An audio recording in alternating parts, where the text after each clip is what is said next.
안녕하세요 여러분. 이제 수능이 3개월가량 남았죠. 그래서 제가 이 영상을 시작으로 수능 영어 유형별 풀이법 강의를 매주 올릴 거예요. 제 소개를 하자면 저는 현재 대치동에서 고등학생들을 대상으로 영어를 가르치고 있어요. 뭐 이거면 믿을만 하죠? 제가 강의 내용이랑 PPT 모두 굉장히 신경을 썼어요. 대치동에서 유료 강의를 한다는 마음으로 대신에 길이만 조금 줄여서 강의 자체를 아예 새로 만들었으니까요. 여러분에게 많은 도움이 될 겁니다. 자부할 수 있어요. 유튜브 어디에도 이 정도 퀄리티의 강의는 없다. 수능 영어 유형별 풀이법 지금부터 시작하겠습니다. 제가 독해 18번, 19번 유형은 다루지 않을게요. 첫 번째 관문 여러분들이 듣기를 풀고 나서 20번부터 24번까지 총 5문제 대입학 유형을 풀잖아요. 이제 그것부터 다뤄볼 건데 대입학 유형은요, 결국 지문이 말하고자 하는 핵심 내용을 찾으면 되거든요. 근데 이 핵심 내용을 찾을 때 그냥 읽어서 중요해 보이는 내용을 고르는 게 아니고 그냥 뭔가 반복되는 단어가 있는 선지를 고르는 게 아니고 지문의 구성에 따라서 집중해야 하는 부분이 달라요. 예를 들어서 예시가 나오면 그 앞 내용이 주제인 거지. 이런 식으로 제가 이 영상에서 알려드리는 지문의 구성은 31번부터 34번 빈칸 유형에서도 잘 써먹을 수 있고요. 기본적으로 지문을 읽을 때 어디에 더 중점을 두어야 하고 어느 부분을 좀 흘려서 읽어도 되는지에 대해서 알게 될 거예요. 여러분 잘 들으세요. 진짜 꿀강이에요. 자, 지문을 구성하는 방법은 대략 10가지 정도 있어요. 그런데 요즘 추세에 맞춰서 가장 많이 나오는 그리고 제일 중요한 지문 구성 방법 5가지를 소개하겠습니다. 첫 번째, 제일 흔한 주제가 나오고 그 다음에 구체적인 내용이 나오는 거예요. 자, 우리 그냥 구체화라고 하면 너무나도 추상적이잖아요. 그래서 이 종류를 3가지로 나눠봤어요. 첫 번째는 핵심 내용 뒤에 예시가 나오는 경우. 두 번째는 이게 보통 지문 맨 마지막에 나오는데 인용이 등장해요. 전문가의 말을 가져와서 자기 주장 그리고 글의 주제의 신빙성을 높이는 거죠. 세 번째는 같은 말이 반복해서 나오는 경우예요. 그러니까 조금씩 단어만 바꿔서 똑같은 말을 계속하는 거죠. 뭐 순접이라고도 합니다. 자, 핵심은요, 구체적인 내용이 등장한다 그러면 바로 그 앞이 주제입니다. 우리 지문을 한번 실제로 풀어볼 거예요. 자, 여러분 이 문제는 작년 6월 모의고사 21번 밑주름이 문제인데요. 여러분 꼭 일시정지를 하고 풀어보세요. 시작! 다 했나요? 같이 봅시다. 꼭 먼저 풀어보세요, 여러분. 그냥 화면에서 빠르게 읽고 그냥 답을 머릿속으로 생각하는 정도로만 풀어도 되니까 꼭 일시 정지하고 풀어볼 것. 자, 우선 문제를 풀기 전에 글의 구성을 먼저 보면요. I가 등장을 하죠. 앞에서 어떤 얘기를 하고 I가 나온다는 것 자체가 구체적인 내용이 이제 시작한다는 뜻이에요. 예시입니다. 여러분 맨날 뭐 for example, for instance 이런 표현이 있어야만 예시인 게 아니에요. 내 얘기하고 있잖아요. 앞에 일반적인 얘기 하다가 뭐 이러면 예시가 나오는 겁니다. 본인의 이야기를 하면서 주장의 신빙성을 얻는 거죠. 자, 문제를 풀어보면 21번 자체가 밑줄의 의미를 찾는 거지 주제를 찾는 문제가 아니기 때문에 이 문제 푸는 방법을 좀 우선 알려줄게요. 우리 이 an empty inbox라는 이 밑줄의 의미를 찾아야 하는데 뭔가 뭐 빈 박스다. 근데 이거 앞에 여러분 abandon your dreams for 이란 문장이 나오거든요. empty inbox 때문에 너의 꿈을 abandon, 파괴해버리는 별로 좋지 않은 내용이거든요. 근데 이 구조가 정확히 한 번 더 나와요. 봐봐요. sacrificing your potential for 똑같잖아. abandon, sacrifice 부정적인 의미 맞죠? 희생하는 거니까 your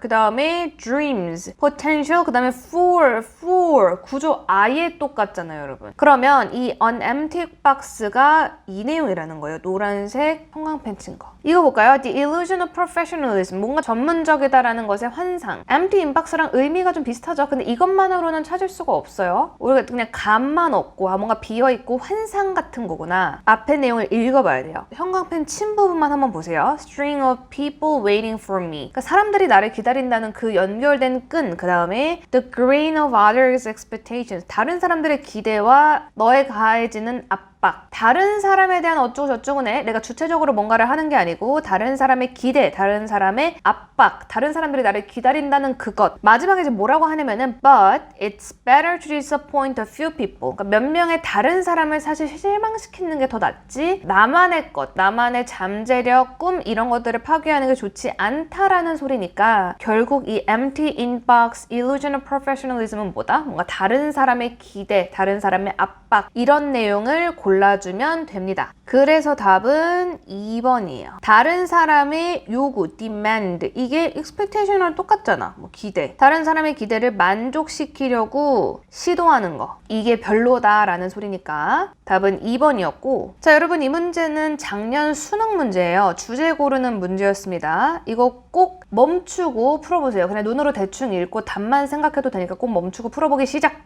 여러분 사실 이 문제가 오답률이 꽤 높았거든요. 좀 내용이 추상적이어서 여러분이 찾기 힘들었을 수도 있는데, 우선 이 글의 구성은 뭐냐면 인용이에요. 제가 아까 두 번째로 말했던 구체화의 두 번째 방법 인용, 토마스 쿤 얘기하면서 전문가의 말을 가지고 오면서 본인이 말하고자 하는 바의 신빙성을 좀 더 높이는 방법이거든요. 이 글은요, 인용이 나오기 전까지 그냥 똑같은 말만 계속해요. 과학자들이 패러다임을 사용한다. 패러다임의 사용. 아니 use가 그대로 그냥 나오잖아요. 그냥 패러다임의 사용이에요. 과학자들이. 사실 이게 끝이거든요. 근데 이것만으로 우리가 답을 찾기는 조금 찝찝하잖아. 조금 더 읽어보면 과학자들이 need, need라는 이런 뭐뭐 해야 한다라는 확실한 표현이 나오면 좀 더 집중해줘야 돼요. 과학자들은 뭐 이해만 하면 된대. how to use. 그러니까 이러한 요소, 패러다임이겠지. 이런 것들을 어떻게 사용하는지만 알면 된대요. use 또 나오잖아. 패러다임의 역할, 패러다임의 사용. 계속 똑같은 말이 반복되고 있는 거예요. 단어만 조금씩 바꿔서. 근데 과학자들이 패러다임을 사용하는 것이라는 거니까 답이 5번이 되겠지. 과학 연구에 있어서 패러다임의 기능적인 측면 사용한다라 그랬잖아요. 그거를 function이라고 그냥 단어만 바꿔서 얘기를 한 거예요. 오케이? 자, 이 문제는 작년 9월 평가원 24번 제목 찾는 문제예요. 여러분 이 문제도 꼭 멈추고 풀어보기.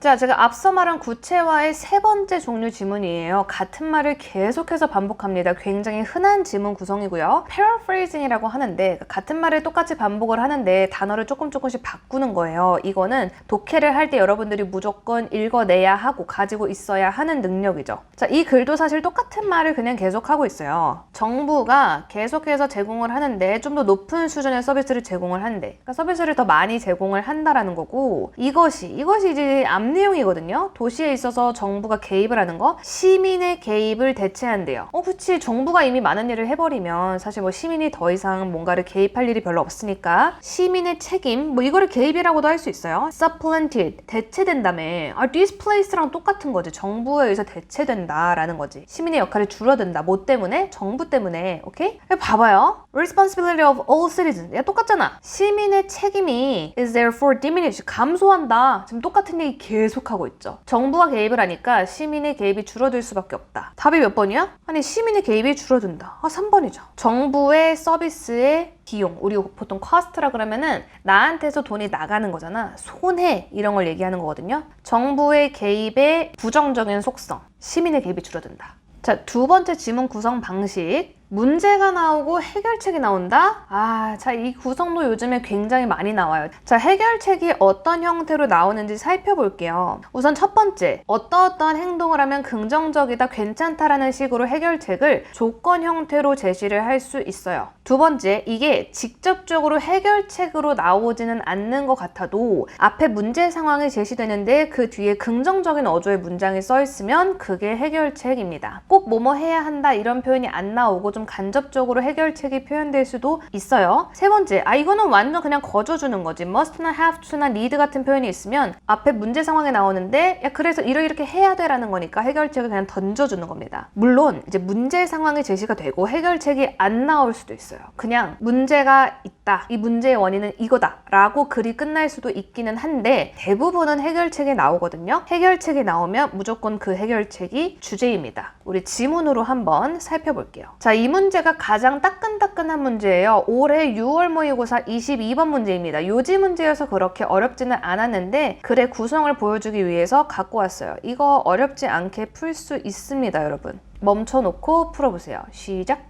자, 여러분 우리 노란색으로 문제 상황 나왔죠? 프라이버시의 역설이라는 게 존재한다. 기본적으로 역설이라고 하면은 보통은 좋은 뜻은 아니에요. 소비자의 개입하는, 참여하는 그런 수준이 너무 넘치고 있대. exploited. 결정적으로 소비자의 데이터겠지. 그러니까 데이터를 공유하는 것이 price래요. 아까 내가 cost 뭐라 그랬죠? cost 비용이라 그랬지. 비용 나한테서 나가는 거잖아. 돈이 나가는 거니까 손해, 부정적인 것이라 그랬어요. 너가 지불해야 할 price다라는 거. 가격 아니야. 내가 내야 하는 값이에요. 이것도 손해입니다. 지금 이게 문제 상황이라는 거야. 그러니까 여기까지가 지금 무슨 내용을 얘기하고 있는 거냐면은 정보를 공유하는 게 너가 지불해야 할 손해다. 프라이버시 문제가 생기기 때문에. 이러한 문제 상황에서 해결책이 조건 형태로 나와요. 아까 1번에 있었죠? 이렇게 나와. 뭐가 없으면 안 좋대. 이렇게 나와요. 그러면 뭐가 있어야 좋다라는 소리잖아. 뒤에 거를 보면 초록색으로 이 형광펜 친 거 있죠? Better understanding of the what, when, and why of data collection and use. 그러니까 무엇이 그리고 언제 왜 데이터를 사용하고 수집하는 거에 대한 좋은 이해. 그러니까 데이터 사용에 대한 이해가 없으면 소비자들이 취약해질 수밖에 없고 약해질 수밖에 없대요. 이거랑 똑같은 얘기가 하나 더 나온다? 이것도 조건이에요. armed, 무장이 돼 있으면, 어떤 툴로 무장이 돼 있으면 옵션을 선택할 수 있는 툴로 내가 만약에 무장이 돼 있다면 소비자들은 수동적인 소비자에서 능동적인 소비자가 될 수 있다 플러스 얘기잖아요. 조건의 형태로 제시를 하고 있죠. 내가 선택할 수 있는 옵션이 있다면 그래도 능동적인 소비자가 될 수 있다라고 얘기하는 거기 때문에 이게 해결책입니다. 답은 1번이죠. 개인정보 제공의 속성을 심층적으로 이해하면 여러분 해결책이 조건의 형태로 제시됐기 때문에 지금 답도 이렇게 조건으로 나오잖아요. 뭐뭐 하면 주체적 소비자가 된다. 답이 1번. 자, 이 문제는 작년 9월 모의평가고요. 21번 밑줄 친 부분의 의미를 찾는 문제입니다. 요것도 은근히 오답률이 좀 높았거든요. 여러분 꼭 멈추고 풀어보세요. 시작!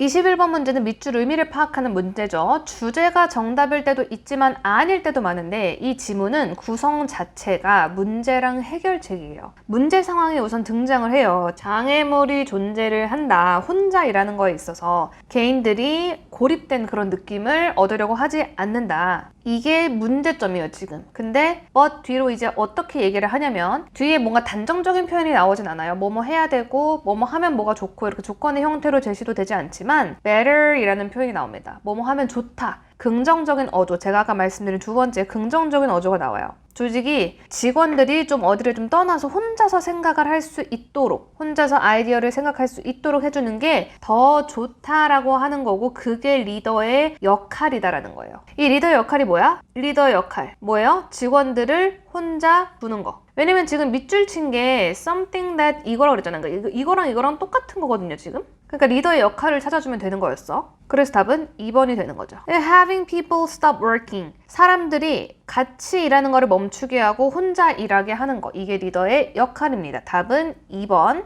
이 문제도 풀어보세요, 여러분. 작년 6월 모의고사 20번 문제입니다. 답 찾는데 그렇게 어렵지 않을 겁니다. 시작! 자, 보세요. 문제 상황이 등장을 해요. 이 문제가 뭐냐면은 뭐 어쩌고 얘기를 하다가 결국 과학과 과학자의 이미지를 손상시키는 것. 이게 문제 상황이에요. 근데 바로 뒤에 여러분 해결책이 나옵니다. need라는 표현이 나오죠. 단정적인 딱 뭐뭐 해야 된다. must, have to, need 이런 표현이 나오면 이러한 문제 상황에서 미디어가 과학자들을 긍정적인 관점에서 좀 조명을 해줘야 된다. 또 나오죠? 이런 사이언티스트 히어로들을 조금 더 도입을 시키는 게 과학이 좀 더 매력적으로 보일 수 있도록 해준다 라고 해결책을 얘기를 하는 거니까 해결책 나오면 답 1번이라 그랬죠? 과학자를 긍정적으로 묘사해야 한다. need란 표현이 나왔으니까 뭐뭐 해야 한다. 이렇게 주장이 나오고 있는 거죠. 오케이? 자, 세 번째 지문의 구성 방식 역접입니다. 이것도 굉장히 이제 오래전부터 많이 나왔던 유형인데 사실 이 역접에서는 여러분이 좀 단단히 오해를 하고 있는 게 있어요.